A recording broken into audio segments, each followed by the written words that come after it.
बिस्मिल्लाहिर्रहमानिर्रहीम अस्सलाम वालेकुम। सऊदी इन्फो यूट्यूब चैनल में आपको खुशामदीद कहते हैं। फैमिली विजिट वीज़ा के हवाले से दो अच्छी खबरें हैं, साथ में एक बुरी खबर भी है और साथ में ये सवाल भी है कि क्या अभी हमें फैमिली विजिट वीज़ा निकाल लेना चाहिए, स्टैम्प करवा लेना चाहिए या नहीं करवाना चाहिए। आपके तमाम सवालात के जवाबात इंशाल्लाह इस वीडियो में क्लियर करेंगे। अच्छा, सबसे पहले आगाज़ करते हैं। एक अच्छी खबर ये है कि पहले जब भी आप फैमिली विजिट वीज़ा अप्लाई करते थे, आज से 2-4 महीने पहले की बात अगर आप करें, तो आपके पास ऑप्शन नहीं था कि आप वीज़ा 30 डेज़ का अप्लाई कर रहे हैं, 90 डेज़ कर रहे हैं, आपके पास ये ऑप्शन मौजूद नहीं था। आप सिर्फ वीज़ा अप्लाई करते थे। अभी ये हुआ है कि जब भी आप वीज़ा अप्लाई करने के लिए जाते हैं तो आपको दो ऑप्शंस दे दिए गए हैं, 30 डेज़ या फिर 90 डेज़, उनमें से आप सिलेक्शन कर सकते हैं। लेकिन ये है सिंगल एंट्री, चाहे 30 डेज़ हो चाहे 90 डेज़ हो, ये सिंगल एंट्री ही है। आपको सिंगल एंट्री अप्लाई करना पड़ेगा। लेकिन इसमें फ़ायदा ये होगा कि आपका जो वीज़ा है वो 90 डेज़ का अभी आप अप्लाई कर लेते हैं सिंगल एंट्री, तो 2 बार तो आराम से आपका वीज़ा एक्सटेंड हो जाता है अबशर से, यानी 9 महीने तो आराम से स्टे आपको मिलने वाला है। लेकिन उसके बाद भी एक्सटेंशन आप करवा लेते हैं, अक्सर लोग करवा लेते हैं, तो ये साल तक वीज़ा मेरे ख्याल में आराम से चला जाएगा। तो सिंगल एंट्री का एक तो ये बड़ी अच्छी खुशखबरी है। अच्छी खबर है कि अभी वो 30 डेज़ भी है, 90 डेज़ भी, आप 90 डेज़ वाला आप अप्लाई कर लें, आपका वीज़ा निकल आएगा। अच्छा, दूसरी अच्छी खबर ये है कि जब आप पहले वीज़ा अप्लाई करते थे तो उस वीज़ा वाले पेज के आखिर पे जाके एक नोट लिखा होता था। उसमें लिखा होता था कि ये वीज़ा आपके मुल्क के अंदर सऊदी एम्बेसी फैसला करेगी कि वो कितने अरसे का स्टैम्प करके देती है। अभी वो नोट वहाँ से हटा दिया गया है, तो इसका मतलब ये हुआ कि आप अब 30 दिन का निकालेंगे तो 30 दिन का स्टैम्प होके मिलेगा, 90 डेज़ वाला निकालेंगे तो 90 डेज़ का स्टैम्प होके मिलेगा। तो ये एक अच्छी चीज़ है। अब आ जाते हैं कि पाकिस्तान की हम बात करें तो पाकिस्तान में वीज़ा की सबमिशन इस वक्त हो रही है। अगर आपके पास वीज़ा है, आज की डेट में आप जाएं, वीज़ा सबमिट करें, आपका वीज़ा स्टैंप होगा, सबमिट होगा और स्टैंप भी हो जाएगा। लेकिन इसमें प्रॉब्लम ये आ रही है कि इस वक्त जो वीज़ा स्टैंप हो के आ रहा है वो 30 डेज़ का आ रहा है, क्योंकि जो पहले वीज़े निकले हैं वो 30 डेज़ के निकल रहे थे। अभी 90 डेज़ का ऑप्शन भी मौजूद है, तो आपने 30 डेज़ वाला कभी भी अप्लाई नहीं करना। बहुत सारे लोग ये समझते हैं और ये कहते हैं कि भाई मैंने फैमिली को रखना ही टोटल 20 दिन है या 1 महीना है, तो मैं वीज़ा 90 दिन वाला क्यों लूँ। भाई आपकी फ़ीस वही लगनी है, आपने अप्लाई 90 दिन वाला ही करना है। अच्छा, आ जाते हैं कि जो वीज़ा आपका एम्बेसी से स्टैंप हो के आए हैं, अब तक जो वीज़ा स्टैंप हो के आए हैं वो 30 डेज़ के आए हैं, 90 डेज़ का वीज़ा स्टैंप हो के नहीं आया अभी तक। मैंने आज की डेट में इसको कन्फर्म किया है। अच्छा, उसके बाद ये है कि जो आपका वीज़ा अभी तक स्टैंप हो चुके हैं उसमें ये कहा गया है कि ये वीज़ा आपका 30 डेज़ का है और आपने ट्रैवल 30 डेज़ के बाद करना है। यानी अभी आज की डेट में अगर आप वीज़ा स्टैंप हो के मिल जाता है तो फिर आपको कहा जाएगा कि आप मज़ीद 30 डेज़ वेट करें, उसके बाद ट्रैवल करें, उससे पहले ट्रैवल नहीं करना।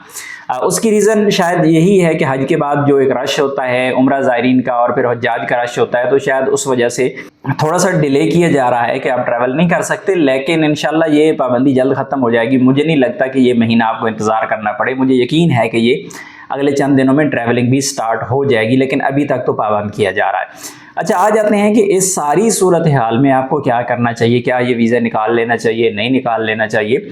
तो सबसे पहली चीज़ ये है कि ये डिपेंड करता है आप पे।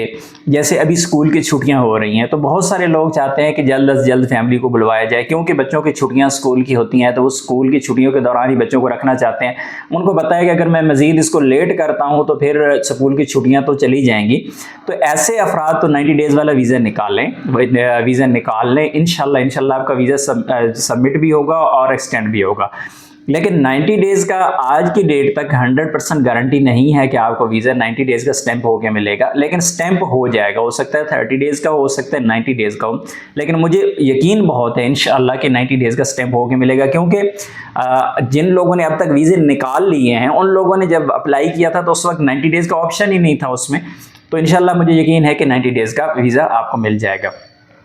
अच्छा, वीज़ा निकालना चाहिए या नहीं निकालना चाहिए, तो ऐसे अफराद जो जल्दी में हैं, जिनको पता है कि यार हमने वीज़ा निकालना है और जल्दी बुलवाना है, हमारा टाइम मतलब ज़ाया हो रहा है, तो अगर 30 डेज़ का भी नहीं आपको सिंगल एंट्री मिल जाता है और आपने बच्चों की छुट्टियों के लिए आपने वीज़ा अप्लाई करना है, तो बिल्कुल आप वीज़ा अप्लाई करें, वीज़ा निकालें, वीज़ा स्टैम्प करवाएं।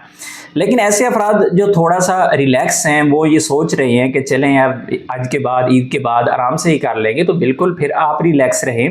वीज़े कहीं उड़ के नहीं जा रहे, इंशाल्लाह आपका वीज़ा तब भी निकल आएगा और तब तक मज़ीद जो सिचुएशन है वो भी क्लियर हो जाएगी, तो क्योंकि आपको जल्दी नहीं है।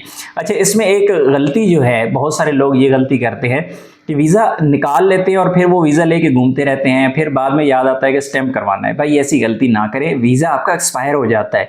अगर आप अपना वीज़ा स्टैंप नहीं करवाएंगे आपका वीज़ा एक्सपायर हो जाएगा। पहले यही वीज़ा आपका 30 डेज़ में एक्सपायर हो जाता था, तो अभी वो एक्सपायर हो जाएगा। अच्छा, एक्सपायरी का भी इतना बड़ा मसला नहीं है।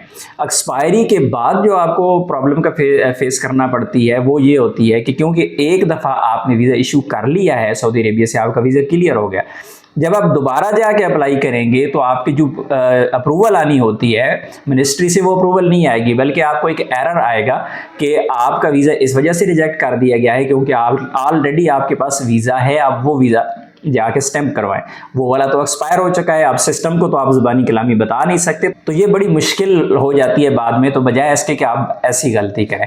दूसरा ये है कि जब भी आपने वीज़ा अप्लाई करना है तो अप्लाई करने में भी आपने गलती नहीं करनी। आपके स्पेलिंग का एक मिस्टेक, आपके पासपोर्ट नंबर का एक मिस्टेक, आपका नाम आगे पीछे हो जाना। फॉर एग्जांपल मेरा नाम मोहम्मद कबीर है और मैंने वहाँ पे लिख दिया कबीर मोहम्मद, नाम ऐसे ऐसे हो गया, तो ऐसी सूरत में भी आपके वीज़े स्टैंप नहीं होते, आपके वीज़े रिजेक्ट हो जाते हैं, आपके वीज़े सबमिट नहीं होते। सबमिट होने के बाद एम्बेसी रिजेक्ट करके वापस भेज देती है, आपकी फीसें ज़ाया हो जाती हैं। तो अप्लाई करने में भी आपने किसी किस्म की कोई कोताही नहीं करनी। बहुत सारे लोग क्या करते हैं कि अपने दोस्तों से, पढ़े लिखे दोस्तों से हेल्प ले लेते हैं कि भाई आप अप्लाई करके दें।